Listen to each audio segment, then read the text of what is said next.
د جمعې په شپه د خپلې بیبي سره مباشرت کول څنګه دي؟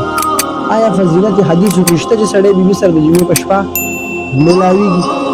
نو که موږ تاسو وګورو حدیث د رسول الله صلی الله علیه وسلم راوچت کړو، په دې کې داسې یو حدیث نشته چې رسول الله صلی الله علیه وسلم خاص دغه ورځ یاده کړي چې بیبي سره د زیارت په شپه باندې ملاو شه. نه، اگر بعض علما دې ته مستحب وي که چېرته یو سړی د خپل بیبي سره جمعې په شپه ملاو شو، دا یو مستحب کار دی.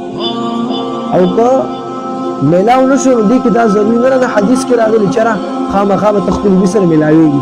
نو دې کې بعض علما دې تاسو ته ویل چې مستحب وي غوره که چا وکړو هم ته فایده ملاو شو کوم نه کوم صحیح ده، لکه داسې مطلق نه راغلی چې خامخا زیارت کول به خپل بیبي سره ملاویږي. نو دا د دین مسله مې تاسو سره ذکر کړم، چونکې دین الحمدلله موږ ته هره مسله ظاهره کړه ښودلې ده. داسې مسله زموږ دین کې نشته چې هغه موږ ته معلومه نه وي، یا که موږ ته معلومه نه وي خو موږ قرآن ته چې کوم دی رجوع نه کړي یا حدیث ته موږ رجوع نه کړي. لکه دغه مسله بعضې علما او بعضې خلک وایي چې نه ضروري او لازم دی، او بعضې خلک دغه دي چې علماو سره کښېني بیا دې مسلې نه خبر نه وي چې دا مسله تاسو زده کړئ. مخکې وړاندې چې کوم دی بیانول پکار دي، هر عالم لا یا هر مشر له دا مسلې زده کول دي بیا نور ته ښودل دي.